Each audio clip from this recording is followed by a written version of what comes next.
E vou aqui compartilhar o nosso documento. É este que está aqui. E acho que nós paramos onde, alguém se lembra que documento que... Na educação, a gente leu, né, educação. Não, a gente não chegou a ler. Não? Não. Ah, podemos ler de novo. Não. Ah, parece que não. Educação não lemos. Ideais do Estado, Nem a motivação do civilização progressiva, evolução da competição, a educação. É isso? É isso. Ok. Então, estamos lá.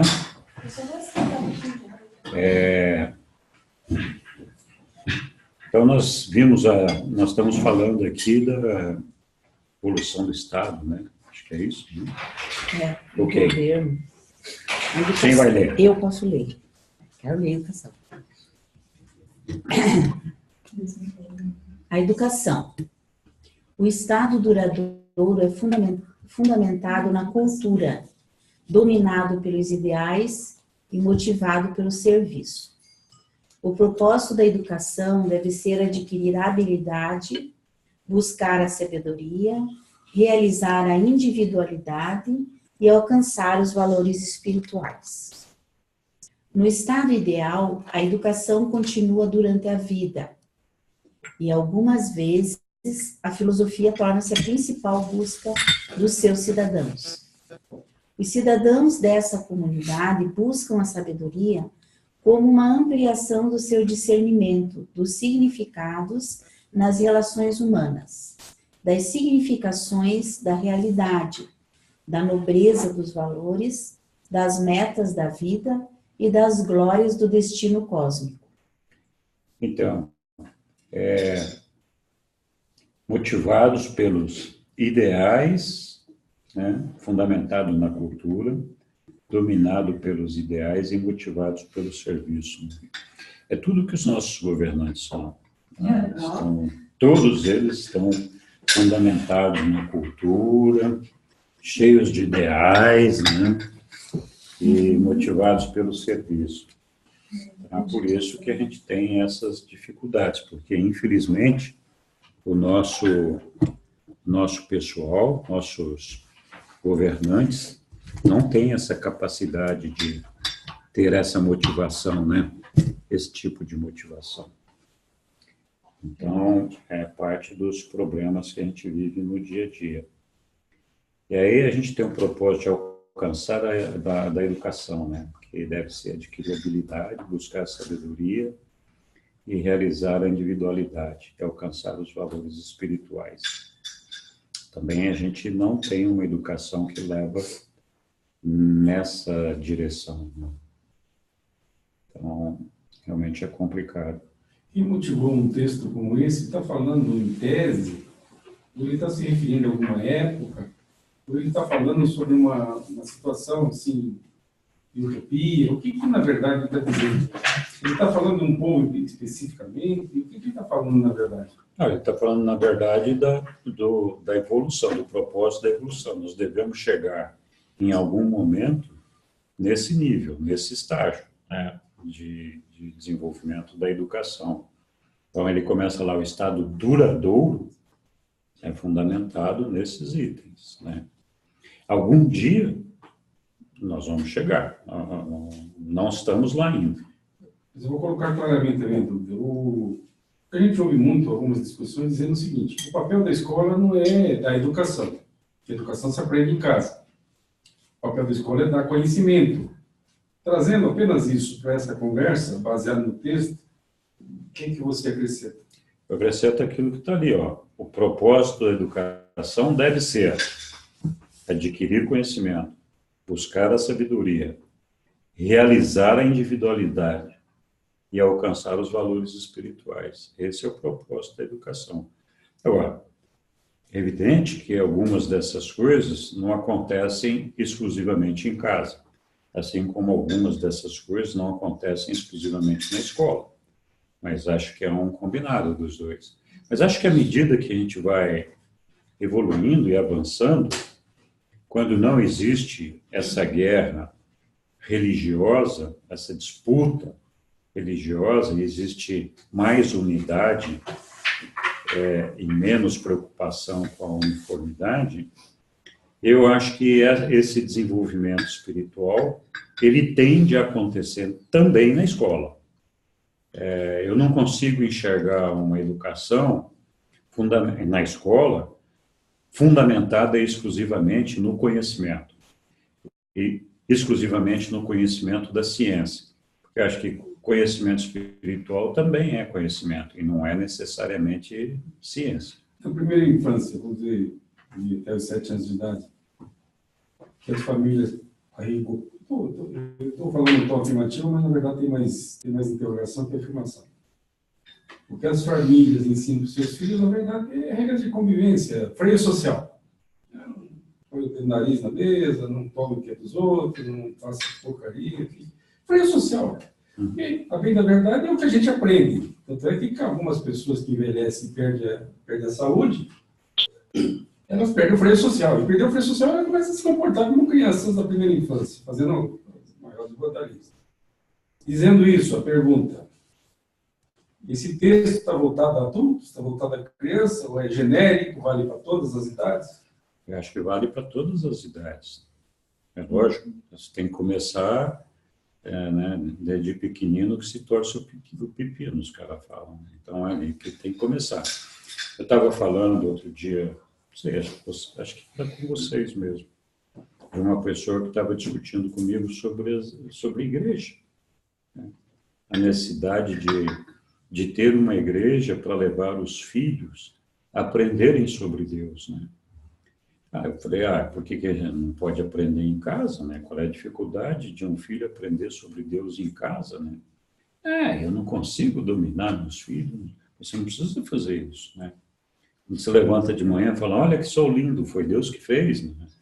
Olha as flores do jardim, como é que estão bonitas hoje, estão perfumadas, foi Deus que fez, né?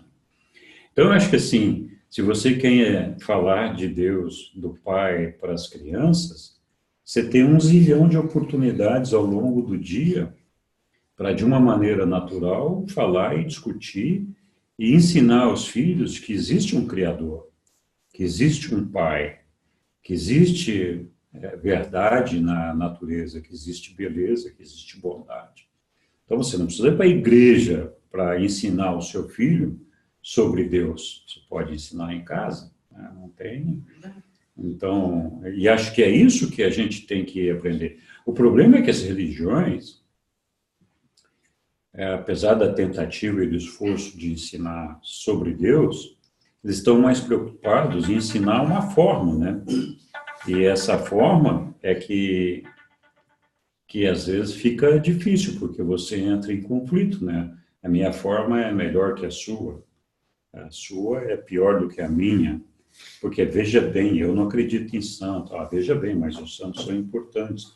Então, tem todas essas coisas que a gente se perde nisso daí. Na verdade, a coisa mais forte dos pais admitem assim, em algum momento da vida, que elas recebem a missão de educar quando elas mesmas não estão preparadas. Porque não tem uma vestibular. Então, o que acontece? A coisa acaba sendo tentativa e erro. Você vai tentando, prevalece a boa vontade, quando tem boa vontade, prevalece o esforço, quando você não se dedica demasiado ao trabalho ou outras coisas, ou quando você não despreza o valor daquele capital humano que são seus filhos. A geração dos meus pais, por exemplo, só para ilustrar, e de resto é um perfil. Os meus pais tinham os filhos como pilhados, né? Eram 10. Sim. Eles foram acordar para a existência dos filhos quando eram todos adultos, já acontecendo profissionalmente. Não dava nem tempo, né? Eles estavam lá. E, na verdade, quando se falava em casa, em algum momento se falava em casa, e quase em tom de cobrança, eles diziam, meu Deus, eu fiz o melhor, mas meu pai também não me ensinou nada. Meu avô não ensinou nada para ele também. Isso falando de coisas básicas. Agora, quando você começa a falar de religião, você começa a falar de espiritualidade, religião e espiritualidade, vai lá na igreja, escuta o padre falar. Não sei, mas... E o padre fazia o quê? Girava de costas e rezava a missa em latim, ou seja, não falava nada. Você entrava ignorante e saía mais ignorante ainda, porque você dizia, pô, o que esse cara está falando mesmo? É verdade. Mas, Aí você chega num texto desse e diz, pô, a coisa é séria. lógico que é sério, né? Lógico que é sério. Mas a tua família é evangélica. Não, minha família é católica. A família da minha mulher é evangélica. Ela que me pôs no cabeça. Então, está tentando ainda, né? Está tentando. Mas a minha família era de católicos, e muito católicos, né? A gente ia à missa com frequência, todo esse negócio, né? Tinha. Então, tementes de Deus, acostumados a fazer oração, tudo. Mas cada família é de um jeito, né? Não tem. Tem famílias que, desde pequenininho, se apegam na religião, outros que nem tanto, e outros que até fogem, né? Mas acho que tudo isso faz parte do processo de evolução, né? E eu acredito que à medida que a gente for evoluindo, quanto mais a gente evoluir, mais nós vamos ter a preocupação com a educação espiritual. Outro dia, eu recebi, num dos grupos de estudo, uma mensagem que dizia assim, né, muito interessante a mensagem, que você não pode se acostumar com o seu status quo. Se você não está feliz, você tem que buscar a felicidade. Então, assim, se você não gosta da profissão que você está, você tem que ter coragem de abandonar aquela profissão e encontrar outra. Se você não está feliz com o seu casamento, você tem que ter coragem de desmanchar seu casamento e fazer outro. E assim, a história era uma história comprida, de quanto de coragem você tinha que ter para mudar a sua vida, né? Eu acho que existe um fundo de verdade nisso daí, que realmente a gente às vezes se acomoda e fica no sofrimento. Mas, olha, eu acho que a gente busca a felicidade nas coisas erradas, né? Estou falando isso por conta da nossa educação espiritual. Nós temos um desenvolvimento muito apegado às coisas materiais, ao nosso bem-estar social, ao nosso bem-estar no relacionamento com as pessoas, ao nosso bem-estar e sucesso profissional, ao nosso bem, enfim. Então, a gente tem uma preocupação muito profunda e muito grande em sermos bem-sucedidos, mas sermos bem-sucedidos profissionalmente, financeiramente, economicamente, socialmente. Nós não temos uma preocupação, na maioria das vezes, de conquistarmos a vida eterna.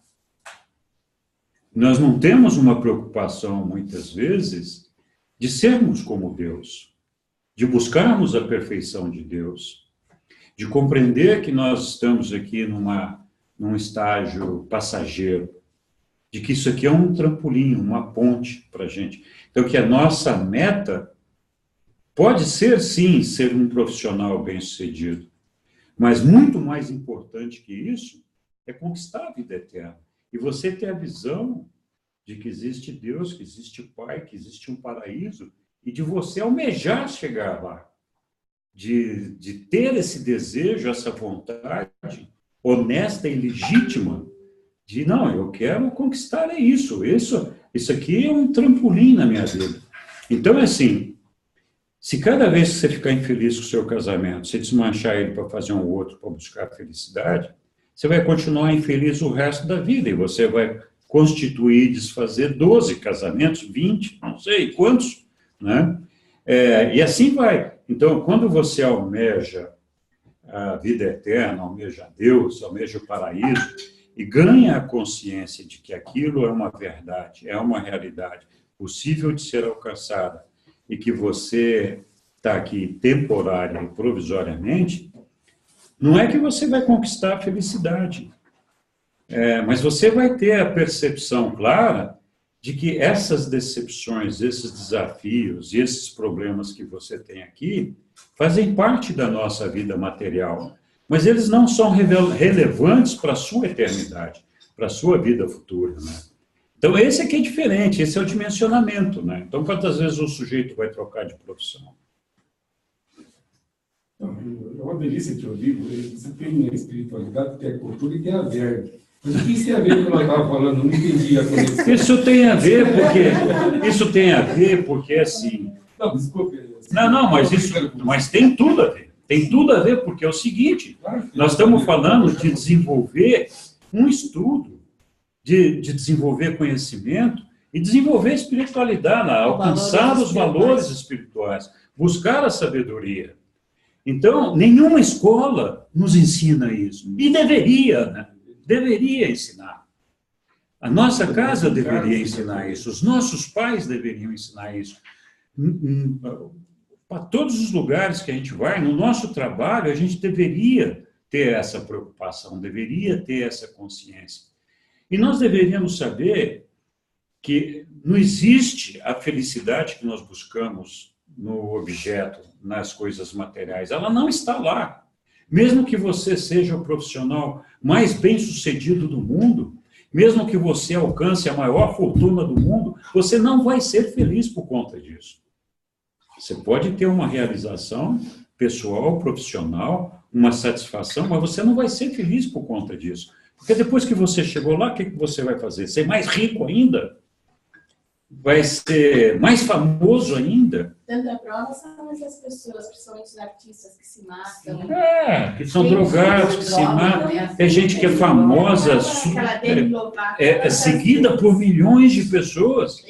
E o exemplo capaz de alguns desses ídolos darem é de tentar se matar, de se drogar. Puta, exemplo de vida. Né?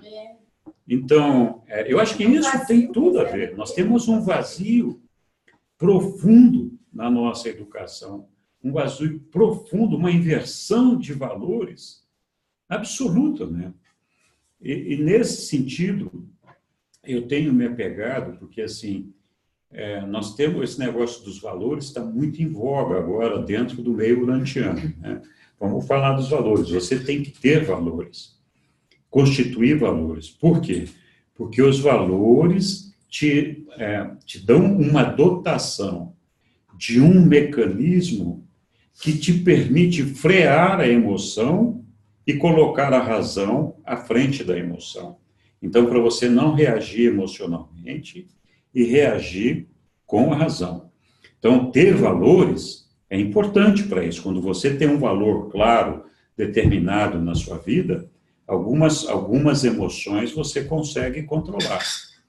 Agora, é claro que nós temos muitos tipos de valores. Tem valores sociais, valores culturais, valores espirituais, valores cósmicos, valores da personalidade. E tem N tipos de valores. Então, eu posso dizer para mim que um valor é ser um estudioso, por exemplo, na medicina. Legal.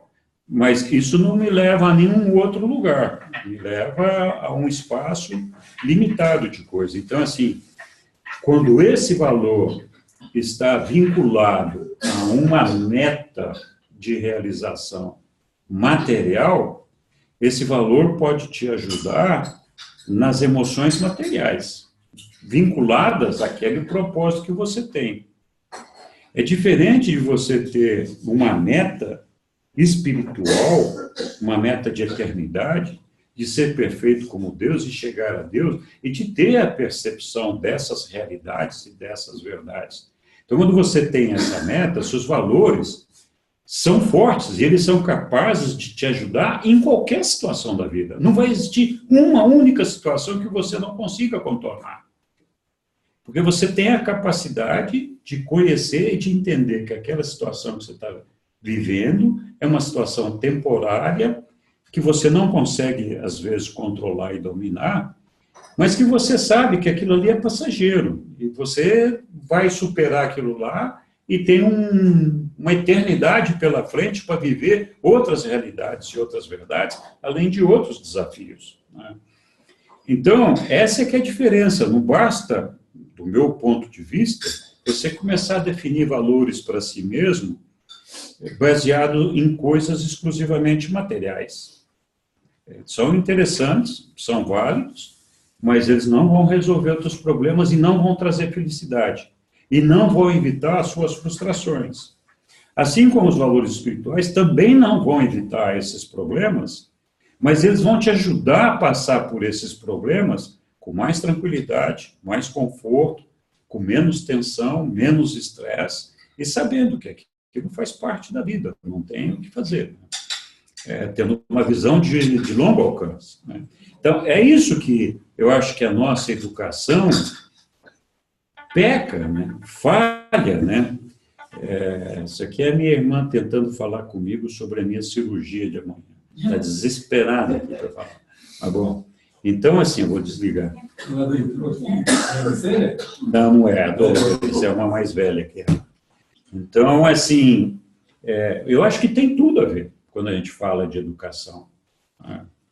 A gente, infelizmente, a nossa educação é muito pobre. A gente fica discutindo se a gente deve ensinar sobre Cuba, sobre a América Latina, ou se devemos discutir o mundo como um todo. Então, tem aquele currículo escolar que um conduz mais à esquerda, o outro conduz mais à direita, o outro está mais preocupado com não sei o quê. O conhecimento tem que ser geral, mas a nossa preocupação devia ser de conquistar a mestria da vida.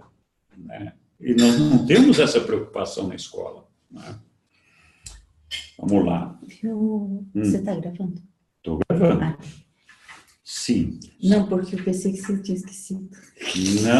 Não esqueci, não. O Henrique. Oi, querida. Então, obrigado pelo querida. Você também é muito querido, viu? Muito obrigado. Agora eu estou mais feliz. E com essas reuniões eu vejo que você não está nesse lugar à toa, porque você é muito assertivo, né? Eu acho que minha internet não está muito boa, de vez em quando para aí. Ela está ótima, a gente está te ouvindo super bem. Tá. Então, o que eu queria te dizer é que eu, desde as 4 da tarde, mais ou menos, pensando nesse tema exatamente que você acabou de explicar. Sei. Eu pensando, e no final eu cheguei a essa conclusão, mais ou menos, que você falou aí, né? Porque a maioria das pessoas, elas fogem, né? Elas fogem dos desafios, elas dão um jeito de fugir. E aquilo lá na frente aparece de novo, né? Porque são desafios muito difíceis. Eles não são fáceis, né, Henrique? Exatamente. Nós crescemos, nós progredimos para superar os desafios. São os desafios que fazem com que a gente tenha aprendizado, com que a gente tenha novos conhecimentos, a gente fique cascudo, como eu falo, né? Porque, assim, se não tiver desafio, se tudo for um mar de rosas, a gente não se esforça para nada, né? Tudo uma maravilha, não precisa se preocupar, né? É que as pessoas, quando se veem diante desses desafios, não reconhecem que são exatamente esses ensinamentos que nos fala sobre esses desafios, que é aquilo ali que a gente está vivendo. A gente não reconhece, sabe? Eu acho que é isso. E aí a gente passa por cima daquilo, a gente vira as costas e sai correndo. E não vai adiantar nada, porque lá na frente você vai encontrar o mesmo desafio. Né? Exatamente. E eu hoje, era um dia que eu estava pensando sobre isso, e quando você, agora no início da reunião, você fala sobre e orienta, e para mim foi muito satisfatório, porque veio responder, né, aquela minha aflição. Que legal, que bom. Fico feliz que tenha sido assim. Ok. Tá bom, vamos então adiante. Muito bom te ouvir, Leila, que bom a sua participação. Vamos lá, então, vimos esta parte aqui, né? No estado ideal de educação, a educação continua durante a vida. E algumas vezes a filosofia torna-se a principal busca de seus cidadãos. Que o pessoal estuda e daí para, né? Não precisa estudar mais, não precisa buscar mais nada. Agora já tem uma outra. As pessoas têm que estar se atualizando, né? Você se forma, mas tem que estar sempre se atualizando. Então, já é essa questão da... Mas é uma busca ainda de uma atualização, assim, mais... Não de filosofia, nem dessas questões. Então,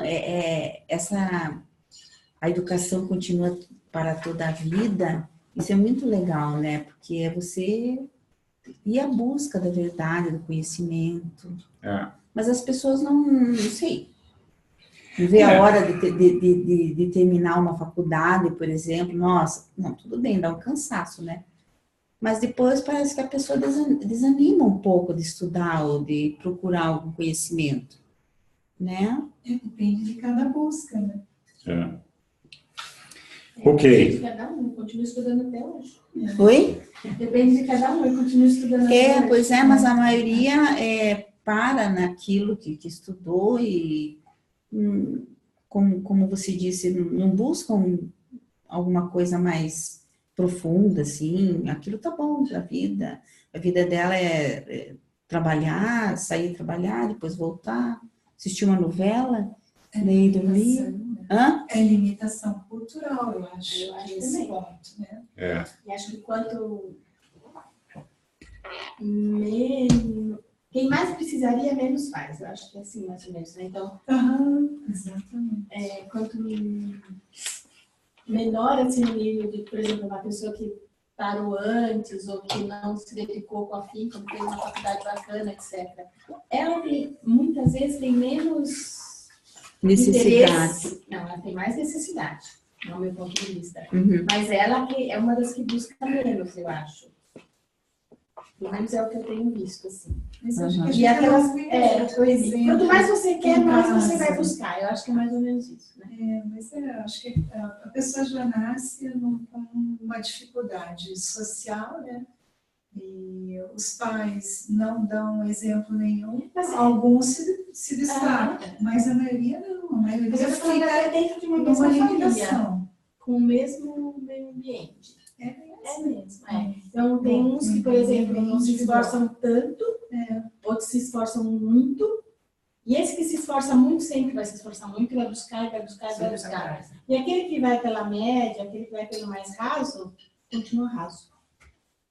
É interessante, eu vejo pela minha família, né, que alguns fizeram faculdade, foram atrás, tudo, com todas as dificuldades, que nós tivemos que trabalhar e estudar ao mesmo tempo. Então, tem toda aquela... E alguns não sei se conseguiram. E tem pessoas que dizem, olha, eu não consegui estudar e trabalhar. Eu não consigo. Ela tinha que trabalhar, mas ela não conseguia se concentrar, sabe, para estudar. Eu não conseguia ir para frente. E eu vejo pessoas que não conseguem mesmo, e a dificuldade que tem. Intelectual também. Intelectual também, porque não consegue se concentrar ali, né? E eu sempre digo, eu estudei teimosa, porque eu gostava de estudar, porque eu sempre fui sempre tive que ir em médico, e doente, sempre me tratando, sabe? Então, tudo foi muito difícil, tive que trabalhar, não tinha só estudar. Então, né, agora eu vejo que tem algumas, maioria das crianças, não sei, elas têm essa disponibilidade de só estudar e às vezes não aproveitam. Às vezes não aproveitam. E estudam, fazem aquela faculdade e param por ali. Ou não é o tempo também delas buscarem algo mais, assim, da verdade. Eu sempre fui interessada nessas coisas, né? De religião, não sei. Então, esse é outro ponto, porque assim, Nós todos. além de muita gente não ter o interesse em se aprofundar nos estudos e continuar estudando, mesmo aqueles que têm esse interesse, uma boa parte, se não a maioria, tem um estudo, uma vida de estudo que é meritória, mas é dedicada à vida material, é dedicada às coisas materiais, à realização profissional, à realização social. Nós temos hoje... O cuidado com os filhos, a cuidado, família, aquela mãe. A gente tem, assim, hoje, aqueles buscadores que, por conta própria, buscam um desenvolvimento espiritual. eu estou falando aqui, assim, tem gente, no mundo tem muitos que estão vinculados a uma religião, que se satisfazem de frequentar uma igreja, que não significa necessariamente estudar Deus, buscar Deus, fazer um estudo da espiritualidade, é fazer parte de uma comunidade só. Então, assim, os buscadores espirituais é que têm esse desejo, essa vontade de compreender melhor Deus, de compreender melhor a nossa existência. É uma coisa até meio utópica, mas não são muitos, infelizmente, né, que têm essa busca, né? Bom, ok, vamos então continuar lendo aqui. Os urantianos podem e devem ter a visão de uma nova sociedade cultural bem mais elevada. A educação saltará para novos níveis de valor, quando ultrapassar o sistema da economia, baseado puramente na motivação do lucro. A educação tem sido, por muito tempo, regionalista, militarista, exaltadora do ego e buscadora do sucesso. Ela deve finalmente ser aberta para o mundo, tornar-se idealista, autorrealizadora e abrangente do ponto de vista cósmico. Então, isso é o que nós acabamos de discutir, né? Vamos lá. A educação passou recentemente do controle do clero para o dos advogados e homens de negócios. E finalmente deve ser entregue aos filósofos e cientistas. Os educadores devem ser seres livres, líderes de fato, com o fito de que a filosofia, a busca da sabedoria, possa tornar-se a busca principal na educação. Legal. Queria viver esse tempo. Um pouco mais querido. A educação é a ocupação maior da vida. Essa frase é, né, bem forte. Deve continuar durante toda a vida e de um modo tal que a humanidade possa gradualmente experimentar os níveis ascendentes da sabedoria mortal, que são o conhecimento das coisas, a compreensão dos significados, a apreciação dos valores, a nobreza do trabalho, o dever, a motivação das metas, a moralidade, o amor pelo serviço, o caráter, a clarividência cósmica, o discernimento espiritual. E então, por meio dessas realizações, muitos ascenderão à ultimidade da realização mortal da mente, a consciência de Deus. Então, a gente, infelizmente, perde muito do nosso aprendizado, dessas coisas que estão listadas aí. A maioria delas não faz parte da nossa educação, não é verdade? Então, a gente fala assim, mas qualquer pessoa, independente do seu nível educacional, social, econômico, financeiro, blá, blá, blá, pode chegar a Deus. Sim, é verdade. Qualquer um pode. Não tem ninguém que não tenha que possa ser privado disso, né? Mas ninguém chega a Deus definitivamente sem cumprir essa lista de requisitos aqui. Então, é aquela história da perfeição, né? É claro que se uma pessoa acredita em Deus, nós estamos num estágio embrionário da vida. Se nós acreditamos em Deus e desejamos encontrá-lo, nós vamos ter uma nova chance. E assim as chances vão se sucedendo. Mas ninguém vai chegar a Deus antes de completar o conhecimento das coisas, a compreensão dos significados, a apreciação dos valores. Quer dizer, você sempre vai estar na estrada, mas enquanto você não completar tudo isso, você não vai chegar lá. E alguns, infelizmente, não vão passar nem na primeira fase, né? Não tem aqueles que rejeitarem a Deus, então não vão passar nem na primeira fase. Mas é por isso que também, acho que foi ontem que eu postei, não sei, uma mensagem que dizia lá, que, como é que era que a mensagem falava? Agora, acho que era de ontem. Achei. Então, Mas esses sete objetivos, não sei se objetivos da educação aqui, acho que é no mundo de luz e vida, né? eu acho que não é só no mundo de luz e vida. Acho que talvez no mundo de luz e vida você vai alcançar essas metas aqui dentro daquilo que é possível alcançar dentro da existência material. Mas nós vamos chegar até Deus passando por Avona, e lá em Avona nós vamos estar descobrindo o conhecimento das coisas, coisas que nós não podemos perceber aqui, e que nós não podemos conhecer aqui. A compreensão dos significados. Sim. E assim vai. Não, mas esse aqui acho que eu não lembro. Assim, experimentar os níveis ascendentes da sabedoria mortal. Eu não me lembro. Eu acho que aqui... ao conhecimento de Deus.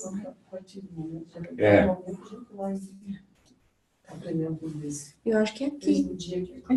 Não, eu acho que essas 7, elas têm que ser conquistadas, a um dado momento vão ser conquistadas aqui, não?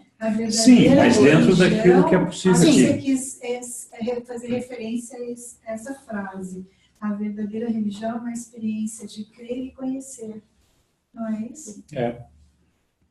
É isso mesmo. É isso que você acabou de ler aí. Tanto quanto uma satisfação Fala, de sentimento. Você sabe que eu tive, com felicidade, tive a oportunidade de conhecer pessoas sábias. Uhum. Mas a que mais me encantou, assim, me impressionou no nível de registrar, foi um senhor na faixa de uns 70 anos, negro, semi-analfabeto, semi-analfabeto. E o que ele dizia era de uma sabedoria, de uma grandeza, de uma compreensão, de uma espiritualidade que colocou em xeque toda a minha estrutura de entendimento. A gente imagina que a gente estuda bastante, você vira um eclético, você passa por aqui, por ali, por acolá, e vai adquirindo conhecimentos tais e tantos, e vai fazendo críticas sobre esses conhecimentos, enfim. E que a partir disso, você faz uma peneira, faz os filtros, e você adquire aquela essência do conhecimento, e você se torna uma pessoa diferenciada para melhor. E eu olho para o negão, uma simplicidade, ele acabou sendo contratado por mim em umas obras que eu tinha num sítio aqui perto. Mas era impressionante, mas não é coisa menor, é coisa maior. Ou seja, agora eu chego nesse texto aqui e pergunto, eu vou demorar demais com tudo que eu leio, e eu gosto de ler porque gosto de ler. Até gibi eu lia bastante, porque eu gosto. E eu nunca vou chegar, na minha opinião, no estado que aquele homem tinha chegado. Semi-analfabeto. Agora, vendo essa lista, ele tinha, dentro da sabedoria dele, a compreensão desses 7 itens. Porque sabedoria não é conhecimento. Mas esse é o ponto que você está colocando, você contribui muito. Sabedoria não é conhecimento. Não, você não pode é. estar carregado em conhecimento. Depende do que a gente chama de conhecimento. Né? Se você achar que conhecimento tem que ser o conhecimento das fórmulas científicas, você está errado, não tem nada a ver. Nenhum de nós tem que ser engenheiro ou tem que ser médico. Mas conhecimento das coisas é conhecimento da lei natural da vida, de conhecer as coisas da vida. Né? Eu acho que sim. Tem muita coisa que o livro de Urântia mostra para a gente que são pistas daquilo que nós temos que conhecer. Então, mas esse ponto é importante para a gente ver que digamos, é uma espécie de uma receita, um bolo, mas não necessariamente assim. E as pessoas podem chegar nisso tudo sem nem ter compreensão disso, também, na verdade. Sem nem ter compreensão disso. Então, e o que é isso daí? É a vivência. Então, é assim, a vivência da experiência. Às vezes as pessoas... E eu comecei a me dar conta disso muito recentemente. Não é uma coisa que eu tivesse percebido a minha vida toda. Mas quando a gente enfrenta uma dificuldade, enfrenta um desafio, a maioria de nós tem a tendência a dizer, puta, mas tudo acontece comigo, os problemas só acontecem comigo. E, às vezes, muitos desses desafios, muitos desses problemas, eles se repetem na sua natureza, na sua essência, é o mesmo tipo de problema. E ele acontece porque, na verdade, o que nós deveríamos dizer é assim, puxa vida, eu tive esse desafio aqui, o que eu aprendi com isso? O que mexeu comigo isso daqui? Isso só serviu para eu ficar nervoso, desesperado, reclamar da vida, dizer que não tenho sorte, que tudo acontece só comigo, ou serviu para eu ter um crescimento espiritual, um crescimento... O que eu aprendi com isso daí, né? Então, se a gente aprende com isso, provavelmente aquele tipo de experiência não vai se repetir, porque você aprendeu aquilo ali já. Então, se está se repetindo, é porque você não aprendeu, né? Então, acontece do jeito, acontece do outro, mas a essência daquele problema é o mesmo. É alguém tentando te conduzir para um aprendizado que você não está... puxa vida, o que foi que eu aprendi com isso daí, né? Qual foi a essência do aprendizado dessa experiência, né? Nós sempre achamos que é uma questão de sorte, não é nenhuma experiência de vida. Então, esse que é o problema. Enfim. Verdade. Vamos lá. Mudou agora. Quem vai ler essa parte aqui? Então vai lá, Chica. Caráter estatal. O único aspecto sagrado de qualquer governo humano é a divisão do Estado nos 3 domínios de funções: o executivo, o legislativo e o judiciário.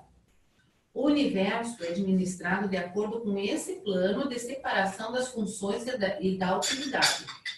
A parte, esse conceito divino de regulamentação social efetiva ou de governo civil, pouco importa a forma de Estado que um povo possa escolher, desde que os cidadãos estejam sempre progredindo no sentido da meta de um autocontrole maior e de um serviço social ampliado. A depuração intelectual, a sabedoria econômica, a habilidade social e a força moral de um povo são todas fielmente refletidas no Estado. Esse fielmente é isso. Nossa, não desespero, não é tão desânimo de ler essa última parágrafo aí. Se é fielmente, não está mal. É isso, mas é verdade. Não, é um desânimo para demorar. Mas é verdade, não é? Nós tivemos oportunidade de ler vários parágrafos, várias passagens falando da importância de um cargo público diretivo e que é um cargo sagrado que deveria ser dado a sábios, a não sei o quê. E, bom, nós não temos nada disso lá em cima, né? E também é verdade que os nossos governantes são um reflexo do povo, da nossa sociedade. Nós colocamos esse lá, né? Eles não chegaram sozinhos. Chegaram É o reflexo de um mau dia, você tem aquele dia horroroso, ficou justo esse ladinho. Porque nós temos nossos momentos, né? Vamos para a festa, uma carga de bato e tal. Verdade. Tem vestido, todo perfumado. Olá. Olha que reflexo feio, hein? Que coisa, né? Continuando. A evolução do Estado requer progresso, de nível para nível, do seguinte modo. A criação de um governo tríplice, com as ramificações de um poder executivo. Executivo, um legislativo e um judiciário. 2. A liberdade para as atividades sociais, políticas e religiosas. 3. A abolição de todas as formas de escravidão e de servidão humana. 4. A capacidade dos cidadãos de controlar a arrecadação de impostos. 5. O estabelecimento da educação universal, o aprendizado abrangendo do berço ao túmulo. 6. O ajustamento próprio entre o governo local e o governo nacional. Então, você vê a capacidade dos cidadãos de controlar a arrecadação de impostos, né? Aí você vai lá, os ministros se reúnem, 11 ministros, e decidem que vão aumentar o salário deles e mandam uma conta para você. Que capacidade que nós temos de controlar isso? Né? Como é que a gente pode exigir? O cara vai lá, não, o meu salário hoje vai aumentar de X para X mais 10. E pronto. Seu Aélio, reflexo, né? pague a fatura, por favor. Tem mais a ver com receita, mas de qualquer modo eu associo perfeito. Tem É mais a isso. ver com despesa. Estão desvinculando uma coisa da outra. Exatamente. Mas a receita é correta? Está bem? Está entrando direito? Está tudo certo? Também, né? Você assume que está indo? Nós estamos gastando dinheiro naquilo que tem que gastar, estamos arrecadando de onde tem que arrecadar. Né? Estamos arrecadando por Uma justiça. sabedoria na administração também. Uma fração pequena paga tributo e paga muito, e uma fração maior não paga nada? É tributo de renda, né? Porque tributo de despesa não tem como escapar, né? Quando você tem alguns que são mais iguais que os outros, já fica difícil, né? Não tem jeito. Eu sempre digo, se alguém está tendo um benefício, alguém está pagando por esse benefício. Ou você mesmo pagou em algum momento, e se não foi você, algum outro está pagando por aquele benefício. Não existe nada grátis nesse mundo. Né? A conta ela tem que ser paga. Outro dia, acho que eu falei, a minha funcionária inocentemente me perguntou, mas, seu Henrique, para pagar essa conta, dessa dívida do Estado, o governo não pode rodar a maquininha e fazer dinheiro? Não pode. Né? Então, assim, as pessoas pensam que o Estado vai lá, fabrica mais dinheiro e pronto, está resolvido o problema. Né? Na verdade, sai do nosso bolso, não tem o que fazer. Ok. 7. O estímulo à ciência e ao controle das doenças. 8. O devido reconhecimento da igualdade dos sexos e do funcionamento coordenado de homens e mulheres no lar, nas escolas, na igreja, e com o serviço especializado das mulheres na indústria e no governo. Quem escreveu assim deve ser uma mulher, né? Era um serafim, Mas é uma... não é o Melquisedeque, é o Melquisedeque. É o Melquisedeque. Viu? O Melquisedeque foi um sábio, buscou uma sábia. Tem tudo a ver com a sábia. A eliminação da escravidão do trabalho por meio da invenção da máquina e pela subsequente mestria sobre a idade da máquina. Entendi sempre isso, né? 10. A conquista dos dialetos. O triunfo de uma língua universal. Isso na hora, né? Isso já está acontecendo nos 11. O fim da guerra. O julgamento internacional das diferenças nacionais e raciais por intermédio das cortes continentais das nações, a que presidirá um Supremo Tribunal Planetário, automaticamente recrutado dos chefes que periodicamente se aposentam nas cortes continentais. As cortes continentais têm autoridade executiva. A Corte Mundial é consultivo moral. Tem várias passagens do livro fala que quando a gente chegar a ter um governo planetário, é porque nós estamos próximos de alcançar a excelência, né? Fim das guerras, então a gente vai reconhecer... O início de luz e vida, né? Reconhecer que este planeta é de todos, aqui é a nossa morada, é a nossa casa, e todos nós temos que viver bem, não importa se índio, se preto, se branco, se asiático, esta é a nossa casa. É a casa de todos. Esse item 11, dá para enxergar a ONU antes da ONU, a Liga das Nações, que se tornou a ONU depois? Pelo menos um arremedo?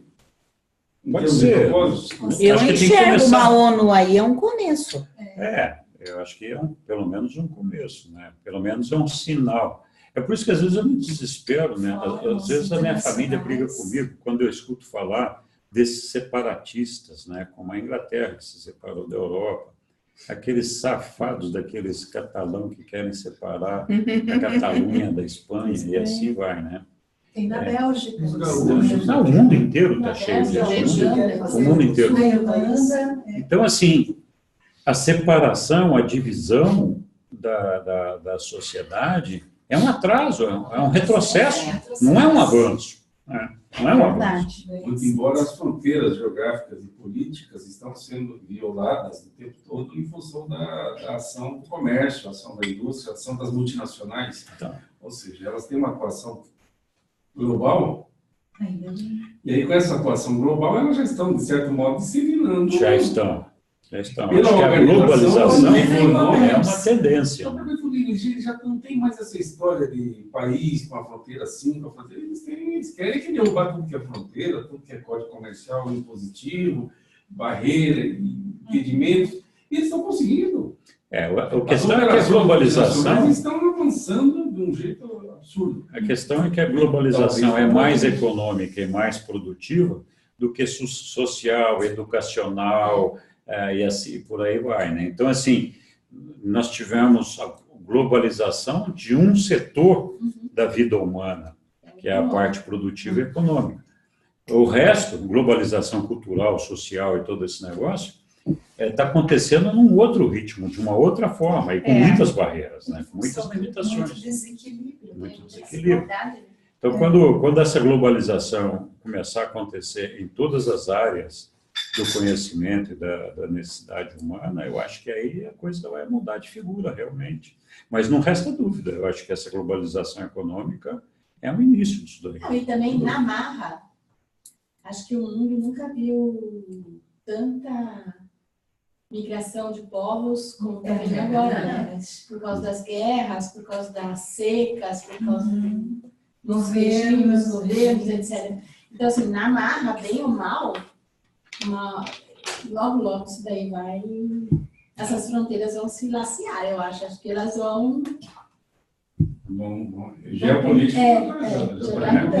Eu acho que antes disso vai ter uma outra mudança, porque assim, o que provavelmente a sociedade moderna vai fazer é falar, olha, nós temos que acabar com essas imigrações, qual é a melhor maneira? Então, num primeiro momento, vamos desenvolver e melhorar a casa daquele indivíduo lá, porque ele fica lá na casa dele. Isso sim, tá bom. Agora, E depois sim, aí fala, não, agora já somos tudo igual, agora vamos juntar. Né? Mas esse é um dos... A África vai virar um deserto, vai acentuar o deserto que já existe.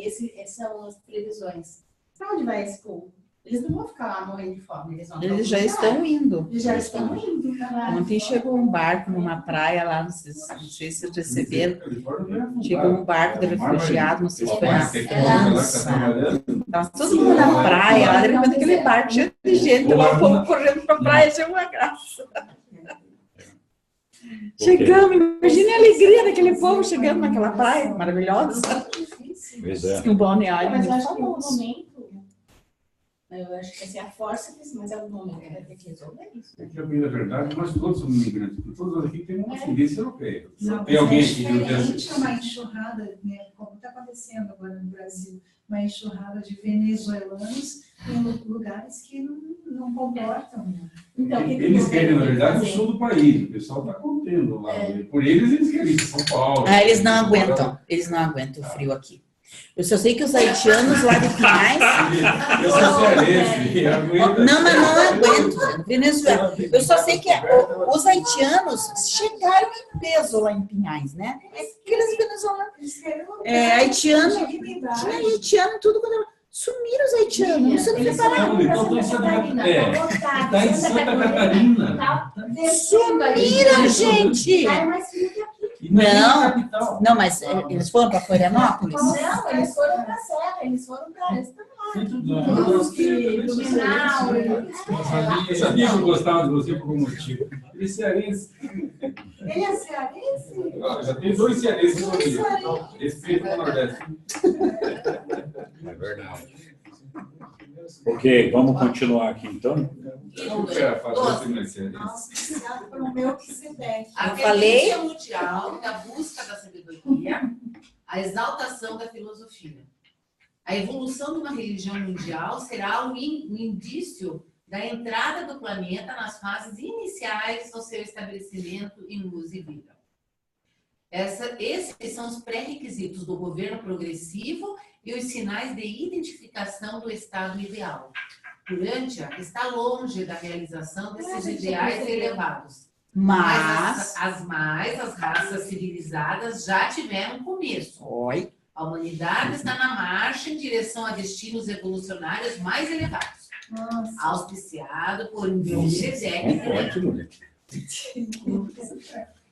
Mas não é? Ao mesmo tempo que ele desanima, ele não anima a gente no finalzinho?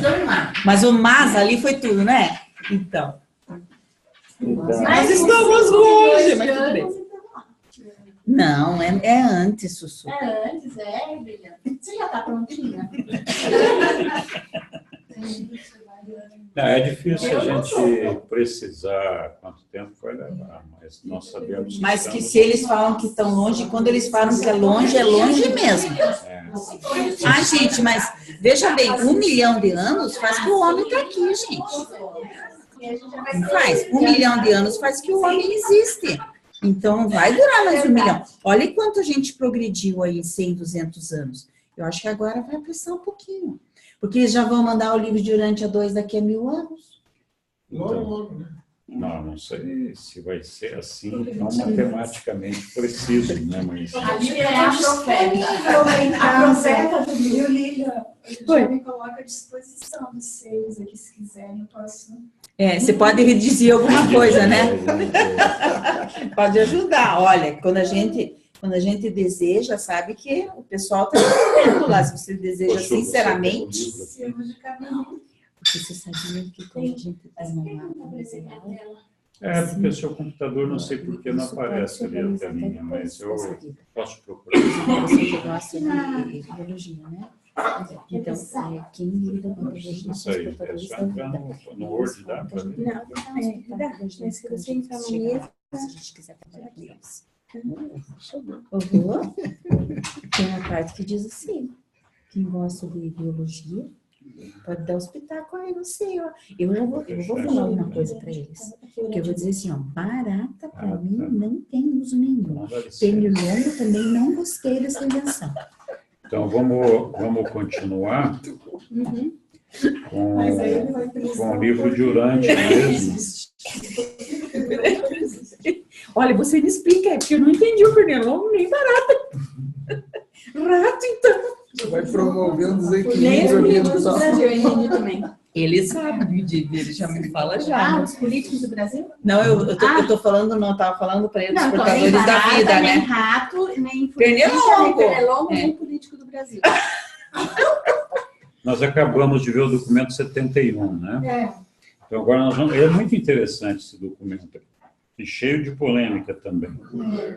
Vamos ver o... que a Fícia está comportando hoje, não está polemizando. Quem? É só falar de mulher aí que eu já só fiz na fera. Aí ela já fica Só nervosa. que no salto Eu assisti um filme agora, Aqueles Irmãos, de sábado à noite, do John Travolta. Ele é extremamente machista. Extremamente machista. Fiquei de cara, assisti sábado da minha filha, eu falei, mas que isso? Então, a gente assistiu um filme na semana passada, que eu fiquei acho que uns 5 dias Pensando. mal. Nossa. Tráfico de mulheres. Ai, que horror. Não assisto isso. E assim, são fatos reais. Como a Índia, os Estados Unidos, a Europa e... Eles vendem, né? Não, eles pegam as meninas, raptam, sequestram as meninas de 12, 14, 16 anos, prostituem, levam para outro país, prostituem. Depois que já acabou com elas, eles matam e vendem os órgãos. Ai, meu Deus. Gente, é horroroso. E é Eu quero verdade. assistir E é esse verdade. Eu passo mal. Eu não assisto mais esse filme. Assista a mãe. Mas tem que primeiro estudar antes de assistir esse filme, senão não dá para entender. Ele faz ele faz uma alegoria a Gênesis, ao papel do Criador, da Mãe Natureza, dos filhos, e é muito interessante, e da humanidade. Então, você vê como que o Criador fez tudo e a que ponto que a humanidade chega, né, de destruir o Filho, né, o Filho de Deus. Então, aparece tudo isso, só que para você assistir esse filme, tem que realmente ler o que o diretor está querendo mostrar com cada um dos personagens. E é muito chocante. A minha filha já falou assim, mãe, assista, mas já fico bem preparada. É pesado. É pesado. Bem pesado. Ok, nós vamos continuar com a leitura. A gente não preparou a apresentação, que na semana passada esquecemos de indicar quem ia fazer. Então, vamos fazer direto no livro aqui.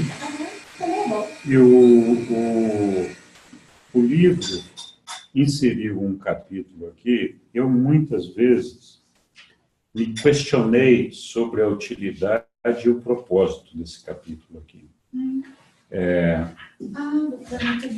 Então, a gente vai falar de um exemplo que eles dão aqui num planeta vizinho, de como acontece o governo nesse planeta vizinho. E aqui, assim, eu acho que eles estão dando um exemplo, sem entrar no mérito se isso é certo ou errado. É apenas contando como funciona uma ilustração naquele planeta vizinho, com o propósito de que a gente perceba algumas diferenças com relação ao nosso planeta. Porque em nenhum momento eu entendo, talvez minha percepção esteja errada, e vocês depois vão ver comigo aí, em nenhum momento entendo que eles estejam sugerindo que a gente faça isso no nosso planeta. Mas, sei lá, vamos ler aqui e ver o que tem. Eu posso ler? Pode ir, então, vai lá. O Henrique, Oi, Leila. é o seguinte, este planeta vizinho que eles vão dar esse exemplo, ele participou da rebelião ou não? Nunca foi um planeta rebelado? Está no texto. Está no texto, sim. Ah, ele foi um planeta rebelado também? É isso. Ah, tá. Ele vai explicar certinho. Já está no segundo parágrafo aí, nós já vamos ver. É um exemplo mesmo, né? Isso. Eu acho que eles perguntaram sobre os outros planetas. E alguém daí diz, então vamos falar como é que é o governo. Provavelmente. Não, eu só quis fazer esse preâmbulo, porque, assim, eu me questionei muitas vezes por que esse documento está aqui, caramba, né? Será que eles estão sugerindo que a gente tem que fazer exatamente igual? Eu acho que não. Eu acho que é só um exemplo. Sim. Com a permissão de Lana Forte e a aprovação dos Altíssimos de Edentia, eu estou autorizado a narrar certas coisas da vida social, moral e política da mais avançada raça humana que vive em um planeta não muito distante, pertencente ao sistema de Satânia. Então, mais avançada raça humana de Satânia. De todos os mundos de Satânia, que se tornaram isolados por causa da participação na rebelião de Lúcifer, esse planeta experienciou uma história a mais semelhante à de Urântia.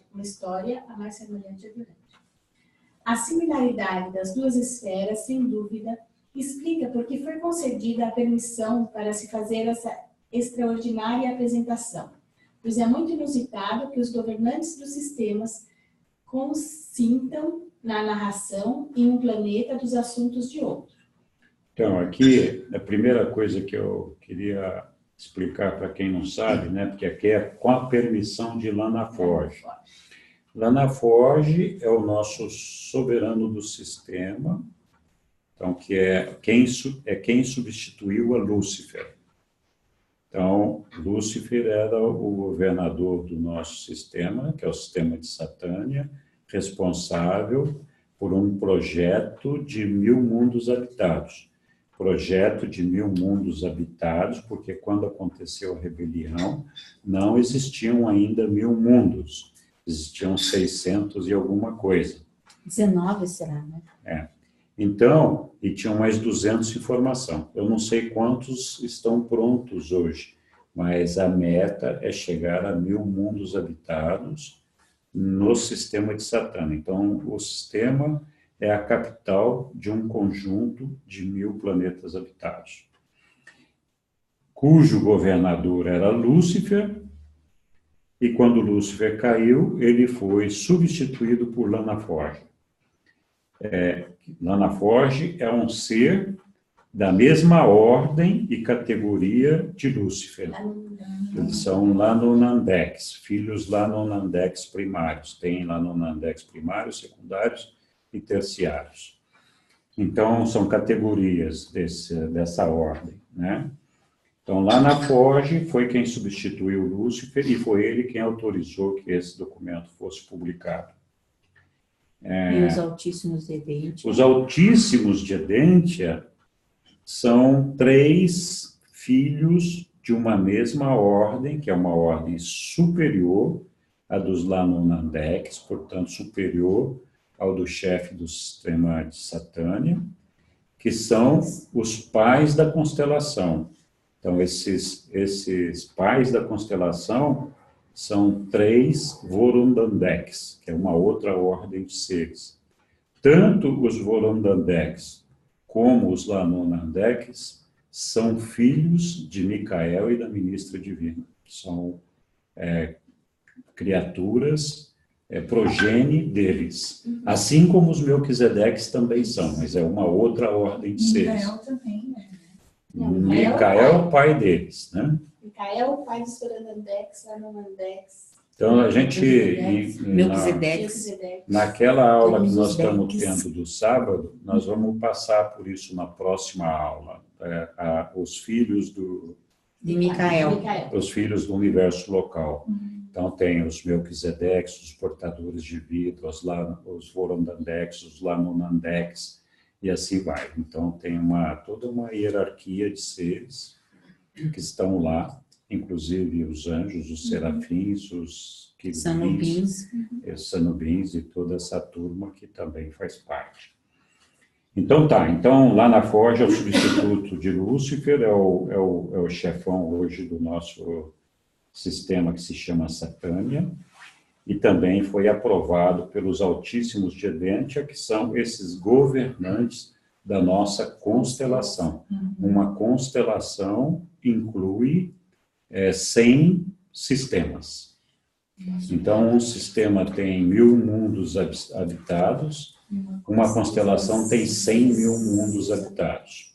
Então, os chefes da constelação são esses Vorundandex, são 3. E eles se alternam na presidência do governo da constelação. Ok, só um esclarecimento. Sobe um pouquinho, só para eu continuar lendo. Aí, deixa eu ver o que mais tem aqui, se tem alguma explicação que precisa. E a narrativa é dessa raça humana que vive neste planeta, a mais avançada, né? De Isso. todas as raças ali, né? Isso. Então, quando aconteceu a rebelião de Lúcifer, que nosso sistema tem 600 e poucos planetas, apenas 37 planetas aderiram a essa rebelião. Então, dentro do nosso sistema, dos 600 e poucos que existiam na época, apenas 37 aderiram a essa rebelião. Então, 5% aproximadamente. Né? Ok. Então, este planeta também... Esse planeta, como Urântia, foi desviado pela lealdade do seu príncipe planetário quando da rebelião de Lúcifer. O planeta recebeu um filho material pouco depois de Adão ter vindo para Urântia. Ele foi depois. Adão também é um filho material. Então, Também é um filho de veio um Micael. Adão aqui para cá e foi um Adão para lá também, né? É Nossa, isso. 39 mil anos. Isso.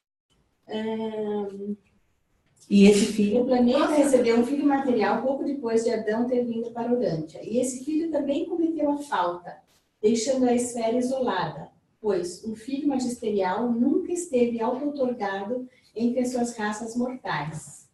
Então, eles tiveram a desvantagem, eles tiveram a rebelião, tiveram a falta adâmica, mas não tiveram nenhuma visita, nenhuma revelação, né? não. Eu não entendi nada daqui, ó. Essa última parte. Um filho magisterial nunca esteve auto-otorgado. Isso. Então, porque Micael, um filho magisterial é um filho do paraíso. Uhum. Então, é um avonal, por exemplo, um filho Isso. avonal. Então, assim, vamos recapitular. Tá. A ordem dos Micaéis que são os filhos criadores e que criam os universos locais. Então, essa ordem, que tem aproximadamente 700 mil Micaéis, porque é um para cada universo local, eles são filhos do Pai e do Filho Eterno, da segunda pessoa da Trindade. Então, uma progenie no paraíso do Pai e do Filho Eterno. Os filhos avonais, que é uma categoria também de filhos do paraíso, que é um dos filhos magisteriais, existem também os dainais, são 3 ordens: os Micaéis, os avonais e os dainais. Os avonais, eles são filhos do Filho Eterno e do Espírito Infinito, né? Então, é essa ordem de seres. Então, os avonais, eles prestam serviços no universo local, fazendo as auto-outorgas nos mundos, como o nosso, por exemplo. Nós tivemos a felicidade de ser privilegiados pela auto-outorga do Micael. Mas o Micael só faz a auto-outorga na carne uma única vez. Então, de todos os mundos que constituem o universo local, ele só faz a auto-outorga em um, e fez no nosso.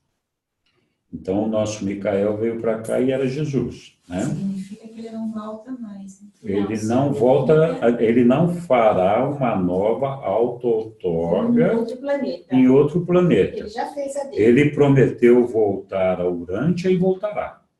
Em que circunstâncias, de que forma, nós não sabemos. Mas ele voltará. Então, os avonais, nos demais mundos, que são 10 milhões de mundos, eles fazem uma outorga nesses mundos semelhante a que o nosso Micael fez aqui. Então, ou seja, são Jesus, é um outro nome qualquer, mas eles fazem o mesmo trabalho que Jesus fez aqui, cada um deles vai lá fazer em um outro mundo, né? Que recebe um filho outorgado magisterial para fazer essa outorga na carne. Então, neste mundo, Eles não receberam ninguém. eles não receberam ninguém ainda. Eles não receberam, como nós, um filho do paraíso para fazer essa outorga. Mas eu agora já me deu uma dúvida aqui. Não sei se eu que entendi mal. Lá no início, não diz que eles são a raça mais evoluída? Sim. Do planeta. Não, do sistema. Do sistema. Não, do planeta. Do sistema. Eles são as raças. Vamos ver. Eu também tinha entendido assim. Com a permissão de Lana Forge e a aprovação dos Altíssimos, eu estou autorizada a narrar certas coisas da vida social, moral e política da mais avançada raça humana que vive em um planeta não muito distante, A mais avançada raça humana que vive em um planeta. Não mais avançada de todos os sistemas. Pertencente ao sistema de Satã. Mas dá a entender que é... Né? Ela é a mais avançada? É mais avançada do planeta. Do planeta. Não do Esse sistema. planeta tem várias raças. Lembrando-se que uma ilhazinha... É como nós aqui, temos africanos, americanos, europeus, não Os sei o quê. noruegueses Tá. olham pra gente e falam, então, nós somos a raça mais avançada do planeta. Certo, entendi. Nossa. Puxa vida. Eu acho. Aham. Já entendi. Agora sim? Agora sim. Besta, mas Você vê como é que os detalhes pegam. Ô, Henrique, por favor. Sim. Você disse que o filho avonal faz auto-outorga, mas eles não são filhos criadores, né? Eles fazem essas auto-outorgas a fim de quê? Qual o objetivo? Eles fazem essas auto-outorgas com o mesmo propósito, o mesmo objetivo que o nosso Micael fez aqui na Terra, que é o propósito de revelar o Pai aos homens e de estabelecer naquele planeta o Espírito da Verdade. Mas eles não são filhos criadores, né? Eles não são criadores, mas eles fazem esse trabalho em representação de Micael, do Filho Criador. Eles atuam em nome dele. Sim, mas qual é o atributo deles? Se eles não são criadores, os dainais e avonais são o quê? eles são filhos magisteriais. Então, os avonais, eles cumprem diferentes propósitos de outorga. Então, um dos propósitos dos avonais é de fazer uma auto-outorga na carne, como Jesus fez aqui. Então, o que ele faz? Ele vai lá, ele nasce de uma mulher, como Jesus nasceu aqui, é um bebê, é uma criança, cresce e faz uma vida pública para dizer, olha, sou filho de Deus, vim aqui em representação do Pai, para mostrar o Pai, fazer a mesma coisa que Jesus fez aqui. E aí, os dainás também. Dainás também são filhos magisteriais. Sim. Então, quando eles morrem, eles não precisam morrer na cruz, como Jesus morreu, que também não precisava ter morrido na cruz. Então, essa é uma circunstância especial. Mas eles também cumprem a vida deles nesses planetas e voltam para Salvington, que é a casa de nosso Micael, para dizer, bom, está cumprida a missão lá, então pronto, agora tem que colocar o Espírito da Verdade lá naquele lugar também. E então, eles são filhos de Micael ou eles são filhos do Pai, como Micael é? Não, eles são filhos do Filho Eterno, como Micael é, porque o Micael é filho do Pai e do Filho Eterno. Eles são filhos do Filho Eterno e do Espírito Infinito. Da São segunda irmãos... e terceira pessoa da Então, são irmãos por parte de mãe. Filho. Por parte de mãe, entendi. Entendeu? O documento 20 fala sobre eles. O documento 20 fala sobre eles. E, ó, os avonais são ministros e juízes planetários, os magistrados dos reinos do tempo e espaço, de todas as raças, para todos os mundos e em todos os universos. Embora não sejam criadores no sentido pessoal, eles são estreitamente ligados aos Micaéis em todo o seu trabalho. Exatamente. Além dessa outorga na carne, onde eles nascem como um bebê, eles podem fazer outorgas magisteriais, que são outorgas de dispensação, de juízo nos mundos. Então, quando eles visitam, pode ter essas outorgas. E pode ser de duas formas, as outorgas magisteriais. Uma onde eles aparecem adultos, num corpo de homem adulto, como Melquisedeque. Como o Melquisedeque apareceu aqui como o príncipe de Salém, ou eles aparecem de forma oculta, não estão visíveis, mas também eles vão a esses mundos cumprir missões magisteriais. Então, eles têm diferentes propósitos, diferentes funções para esse trabalho que eles estão fazendo. Mas em todos os mundos, sem exceção, de cada universo local, todos eles recebem um filho do paraíso, que pode ser um deles, o filho criador, e todos os outros, um filho avonal, para fazer exatamente o mesmo trabalho que Jesus fez aqui na Terra. Né? Todos eles recebem. Ok? Ok, entendi. Então, veja bem, esse mundo não tem o Espírito da Verdade, hein? Esse mundo não recebeu o Espírito da Verdade, porque não recebeu um filho avonal para fazer o outorga, até a data da publicação do livro. Ok.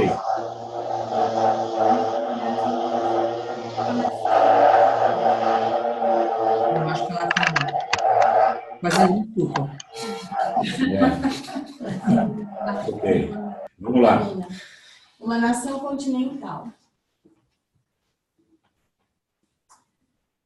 Apesar de todas essas desvantagens planetárias, uma civilização muito superior está em evolução em um continente isolado, do tamanho comparado ao da Austrália.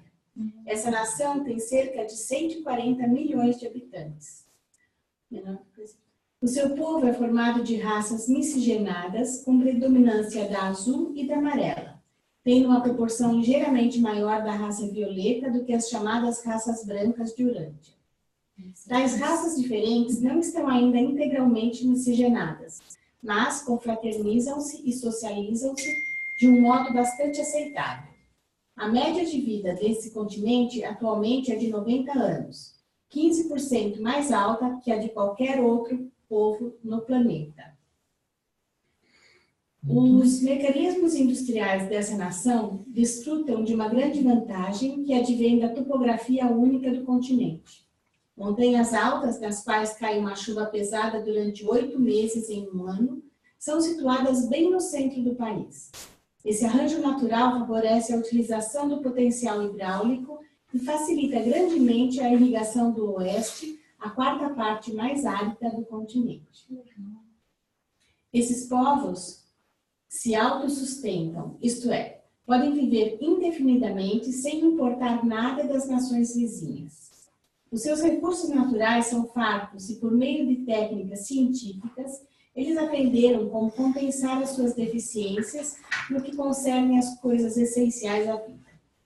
Eles usufruem de um comércio doméstico ativo, mas têm pouco comércio externo devido à hostilidade generalizada dos seus vizinhos de menos progresso. Essa nação continental, em geral, seguiu a tendência evolucionária do planeta. Desde o desenvolvimento do estágio tribal até o aparecimento de governantes fortes e reis, o que levou milhares de anos.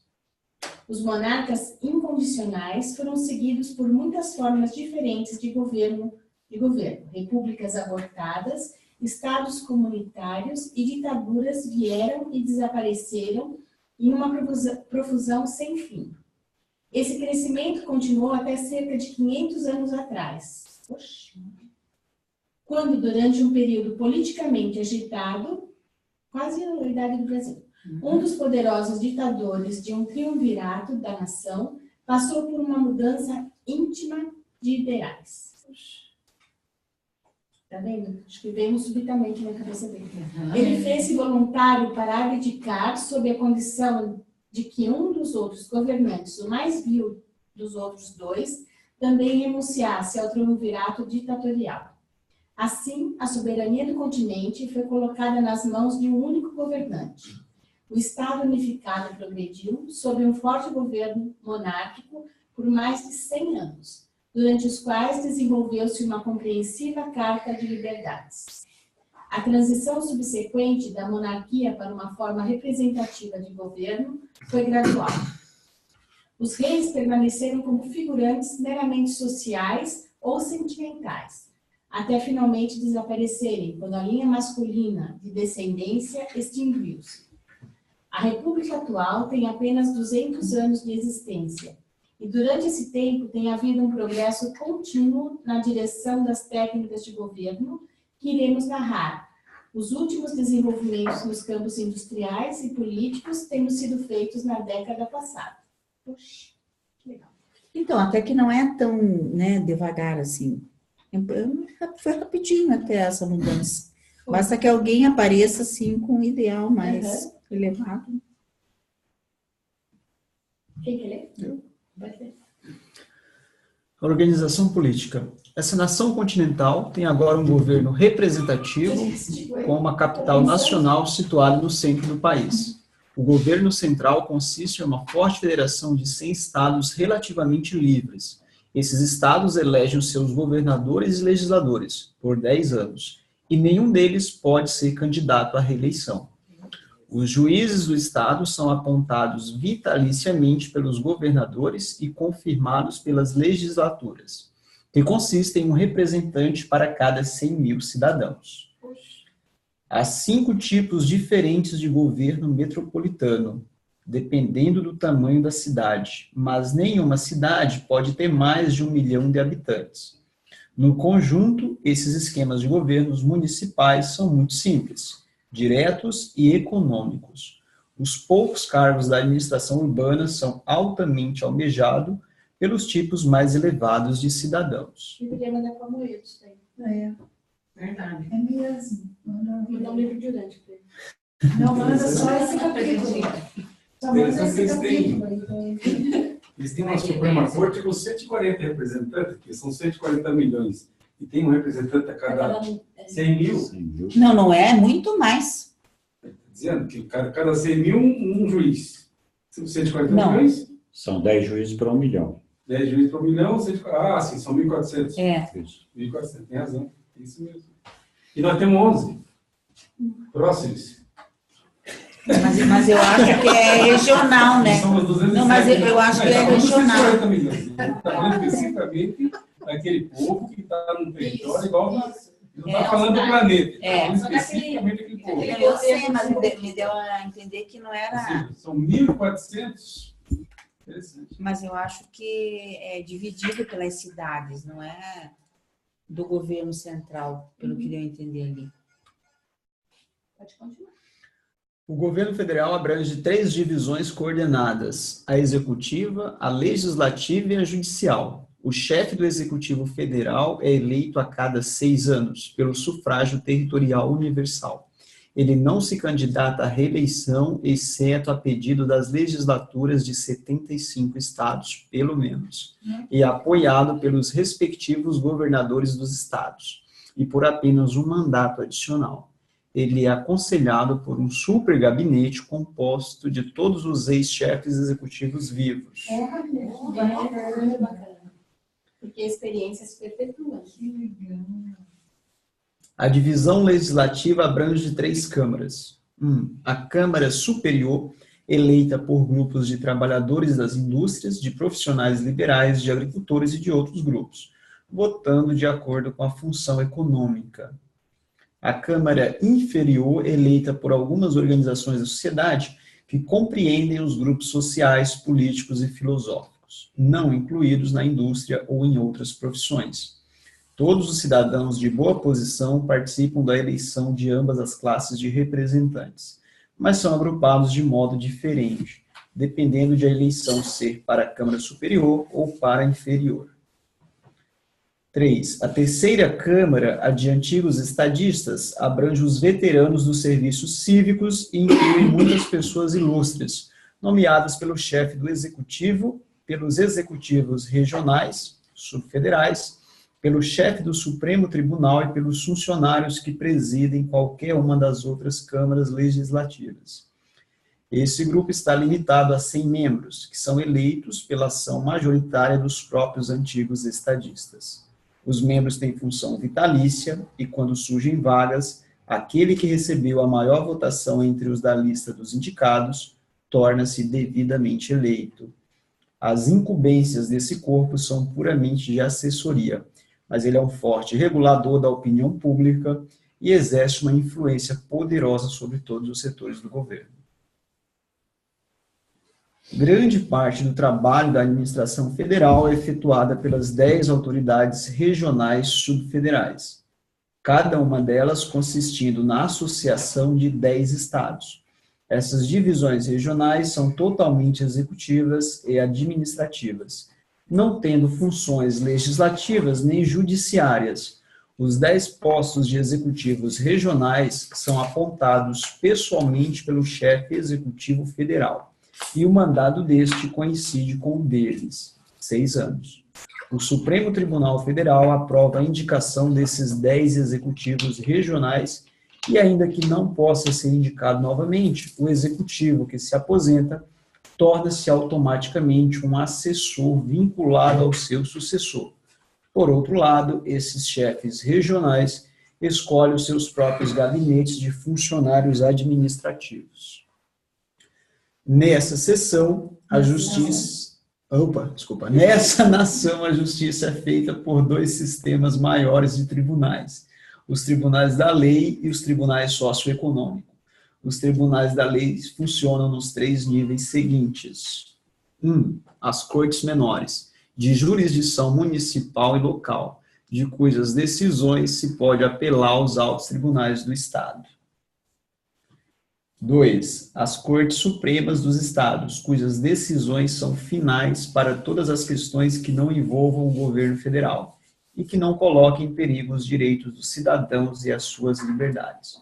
Os executivos regionais têm poder de levar qualquer caso imediatamente ao foro da Suprema Corte Federal. 3. A Suprema Corte Federal, o alto tribunal para julgamento das contendas nacionais e para os casos de apelações vindos das cortes dos estados. Esse Supremo Tribunal constitui-se de 12 homens, acima dos 40 e abaixo dos 75 anos de idade, que servirão por 2 ou mais anos em algum tribunal estadual e foram indicados para essa posição elevada pelo chefe executivo, com a aprovação majoritária do supergabinete da terceira Câmara da Assembleia Legislativa. Todas as decisões desse corpo judiciário supremo são tomadas por meio de pelo menos 2/3 dos votos. Os tribunais socioeconômicos funcionam nas 3 divisões seguintes. 1. As cortes familiares, associadas às divisões legislativas e executivas do sistema social e familiar. 2. As cortes educacionais, os corpos jurídicos vinculados aos sistemas de escolas estaduais e regionais e associados ao setor executivo e ao legislativo do mecanismo administrativo educacional.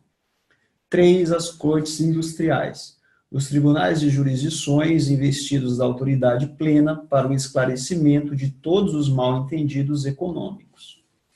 A Suprema Corte Federal não julga os casos socioeconômicos, exceto mediante os votos de 3/4 do terceiro setor legislativo do governo nacional, a Câmara dos antigos estadistas. Em outros casos, todas as decisões do Alto Tribunal da Família, do Tribunal Educacional e do Industrial representam a palavra final. Nossa, que organização, né? Quem quer ler? A vida do lar. A vida do lar. Posso ir? A vida do lar. Nesse continente, a lei não permite que 2 famílias vivam sob o mesmo teto. E já que as habitações grupais foram interditadas pela lei, a maioria dos tipos de edifícios de apartamentos múltiplos foi demolida. Os solteiros, contudo, ainda vivem em clubes, hotéis e outras formas de habitações grupais. A menor área que se permite a uma família viver deve ser meio hectare de terra. Toda a terra e as outras propriedades usadas para o propósito de moradia são livres de impostos até 10 vezes o tamanho mínimo do lote para uma família. A vida familiar desse povo melhorou consideravelmente durante o último século. É obrigatório que os progenitores, tanto o pai quanto a mãe, frequentem a escola de puericultura para os pais. Até mesmo os agricultores que residem em pequenas colônias no campo fazem esse estudo por correspondência, indo aos centros próximos para uma instrução oral, uma vez a cada 10 dias, a cada 2 semanas, pois a semana ali tem 5 dias. Voltando ao parágrafo anterior, eu achei interessante, porque está dizendo que cada família tem direito a meio hectare. Se for meio hectare que nós conhecemos, só 1 hectare tem 10 mil metros. Então, quer dizer que cada família tem direito a 5 mil metros. Exatamente. 140 milhões de pessoas, vamos dizer que 50% seja casado. Olha, tem que ser um território grande, sim. É do tamanho da Austrália. Que não vivem em apartamento. É do tamanho da Austrália. Grande. Mas 140 milhões inclui, né? Não é todo mundo que tem um pedaço, tem as famílias, né? Não, esse lote é para as famílias. Se 50% é casado, quer dizer que metade de 140 são 70 milhões e vivem juntos. Né? Os solteiros que vivem juntos, né? Os casados. Eles que não têm apartamentos, ali não tem edificações em apartamentos, só os solteiros têm apartamentos. Vivem em grupo, com pombal. Aí tem que sejam bons pombais mesmo. O fato é que 5 mil metros para uma família mas não são 140 milhões de famílias, né? Talvez sejam 20 milhões de famílias, não sei, 30. Se a gente colocar 5 membros em cada família, já deu aí, sei lá, quantos milhões? Deu 28 milhões de famílias. É extraordinário. Sim. Quantos habitantes que tem? 140 milhões. Um pouquinho menor que o Brasil. E só vai pagar imposto se tiver uma área 10 vezes superior, ou seja, IPTU, né? Estamos falando de IPTU. IPTU, Só se tiver uma área de 5... maior que 5 mil. Maior que 5 mil. Metros quadrados. Não, 10 vezes mais. Ele tem direito a meio hectare. Meio hectare é 5. Ele só vai pagar imposto se for 10 vezes superior. Sim. Então são 50 mil. 5 hectares. Só depois de 5 hectares você paga o tributo. Está escrito ali, ou não? Isso. É bom, né? Gostei. Deve ser bom.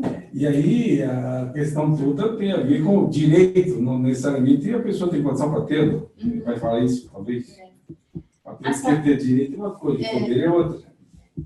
As famílias têm, em média, 5 crianças, as quais ficam inteiramente sob o controle dos pais, ou em caso de morte de um ou de ambos, sob a guarda do tutor que for designado pelos tribunais da família. Considera-se uma grande honra para qualquer família ser recompensada com a guarda de um órfão de pai e mãe.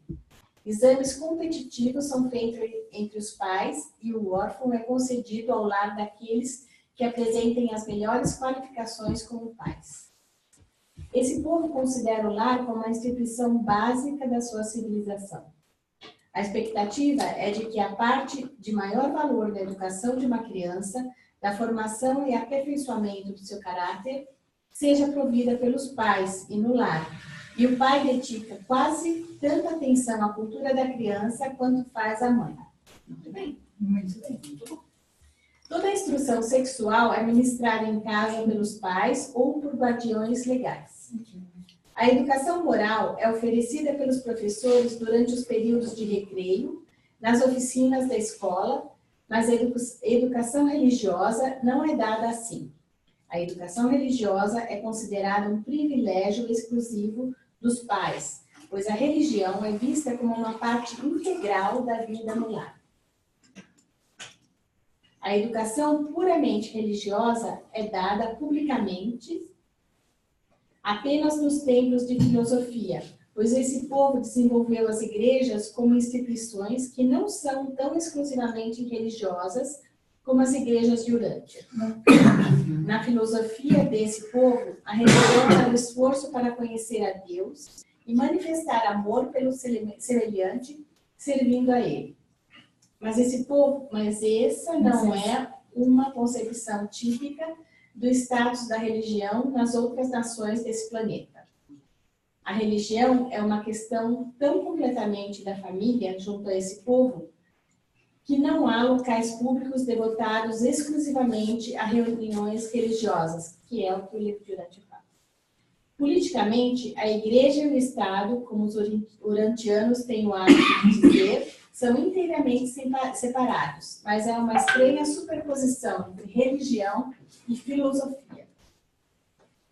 Até 20 anos atrás, os instrutores espirituais, comparável aos pastores de Urântia, que visitavam todas as famílias, periodicamente, para examinar as crianças e certificar-se de que elas foram instruídas adequadamente pelos seus pais, estavam sob a supervisão do governo. Esses conselheiros espirituais e examinadores estão agora sob a direção da recentemente criada Fundação do Progresso Espiritual, uma instituição sustentada por contribuições voluntárias. Essa instituição possivelmente não evoluirá mais antes da chegada de um filho magisterial no paraíso. Então já deve estar chegando lá. Legal. As crianças permanecem legalmente submissas aos seus pais até que tenham 15 anos, quando então lhes são dadas as primeiras iniciações às responsabilidades cívicas. Depois disso, a cada 5 anos, por 5 períodos consecutivos, exercícios públicos semelhantes são realizados para esses grupos etários. E daí para frente, as suas obrigações para com os pais diminuem, enquanto novas responsabilidades civis e sociais para com o Estado são assumidas. O sufrágio é conferido aos 20 anos. O direito de casar sem o consentimento dos pais não é concedido antes dos 25 anos. E os filhos devem deixar o lar ao atingir a idade de 30 anos. Quase chegando no Brasil, já faz isso. As leis para o casamento e o divórcio são uniformes em toda a nação. O casamento antes dos 20 anos, a idade da emancipação civil, não é permitido.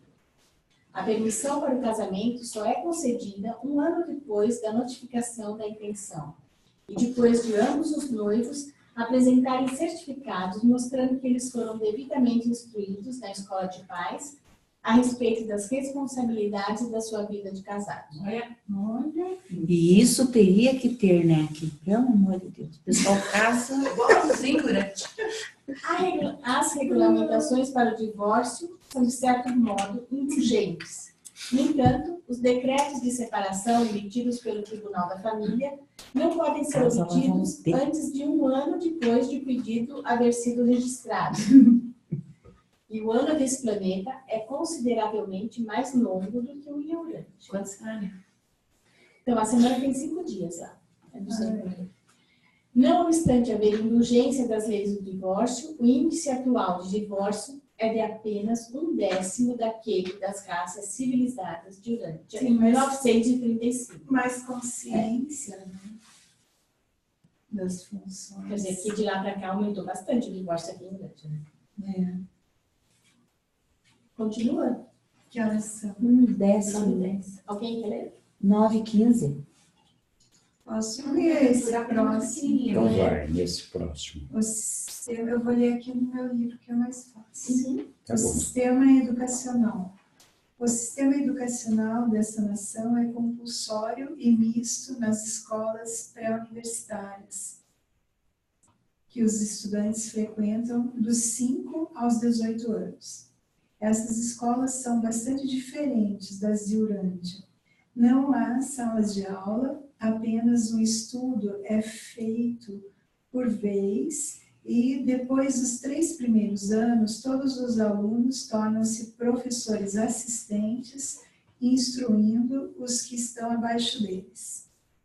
Os livros são usados apenas para assegurar a informação que ajudará a resolver os problemas que surgem nas oficinas de escola e nas fazendas de escola. Grande parte do mobiliário usado nesse continente, bem como muitos dos aparelhos mecânicos, esta é, ali, uma grande idade para as invenções e mecanização. São produzidos nessas oficinas. Adjacente a cada oficina, existe uma biblioteca de trabalhos práticos, onde os estudantes podem consultar os livros necessários como referência. A agricultura e a horticultura são também ensinadas durante todo o período educacional nas vastas fazendas contíguas a cada escola local. Os deficientes mentais são educados apenas na agricultura e na criação de animais e são enviados por toda a vida para as colônias especiais de custódia, onde são separados por sexo para impedir a paternidade, a qual é negada a todos os subnormais. Essas medidas restritivas têm estado em funcionamento por 75 anos. Os mandados de internação são emitidos pelos tribunais da família. Interessante isso aqui. Ok, nem tudo é maravilha.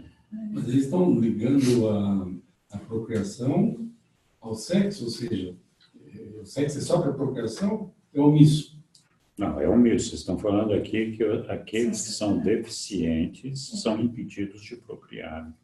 Entendi. Mas também disse que só casa com 21, e antes dos 21 não tem sexo? É omisso? Não, falou que não pode casar. Sim. Você entendeu a minha pergunta? Sim. Então é omisso. É omisso. A turma pode mandar ver... Não sei. Não, acho que não. É omisso. É omisso. Não, né? É omisso. Acho que não. Eu acho que não é assim, acho que é só depois mesmo. Acho que não é. Então, o sexo é só para procriação.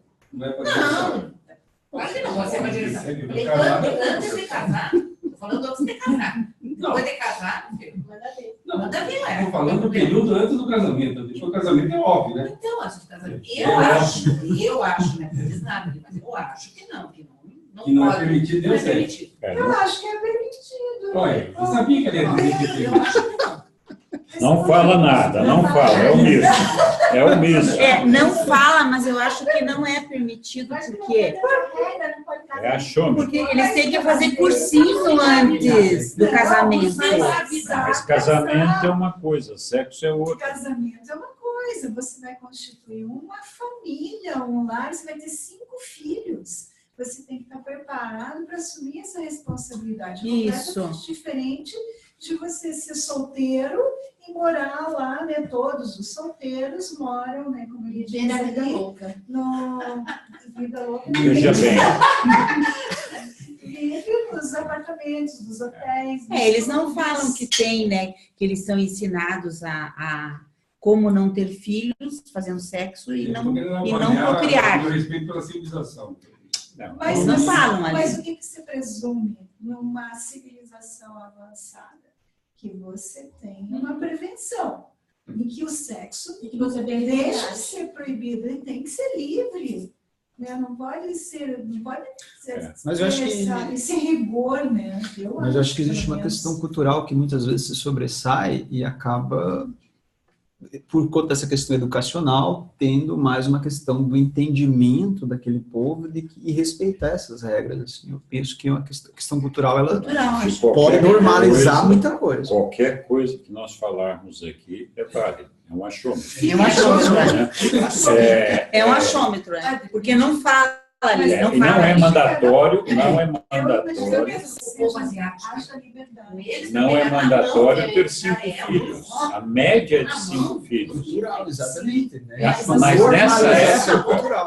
Mas os grupos familiares são grandes. Nessa época, eu não sei quanto que era a média em Urântia. Se eu tivesse Nessa época de 1930.